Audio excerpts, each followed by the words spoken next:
Veux-tu m'épouser?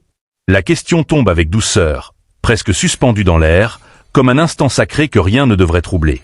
Le jeune homme est à genoux, le regard chargé d'espoir, le cœur ouvert, prêt à sceller une promesse éternelle.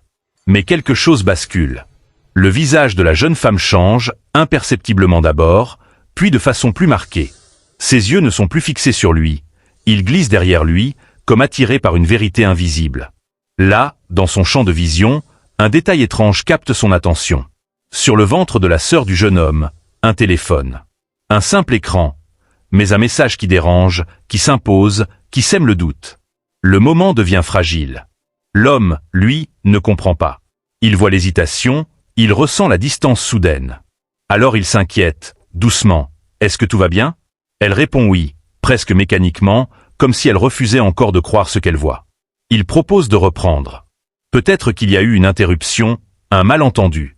Il recommence, avec encore plus de tendresse, comme pour réparer ce qui s'est fissuré. Mais le silence lui répond. Un silence lourd, pesant, chargé de pensées qu'il ne connaît pas. Il insiste encore, sa voix devient plus fragile, presque suppliante. Et cette fois, elle lit clairement. Les mots sont là, nets, cruels, il est déjà marié. En une seconde, tout s'écroule dans son esprit. La confiance se brise, l'amour vacille, et l'émotion prend le dessus. Sa main part, rapide, incontrôlable. Une gifle. Le choc résonne autant dans l'air que dans leur cœur. Et soudain, le moment qui devait être le plus beau devient une scène de rupture.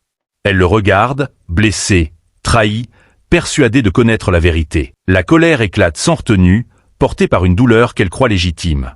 Elle ne voit plus l'homme à genoux, elle voit un menteur. Elle voit une illusion qui s'effondre.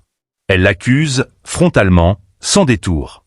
Alors Well, tu es marié? Sa voix tremble, mais elle ne recule pas. Elle attaque, elle questionne, elle confronte. Pour elle, tout est clair. Il a voulu la tromper, jouer avec elle, la ridiculiser devant le monde. Elle imagine déjà le pire. Une autre femme, une vie cachée, un piège tendu sous couvert d'amour.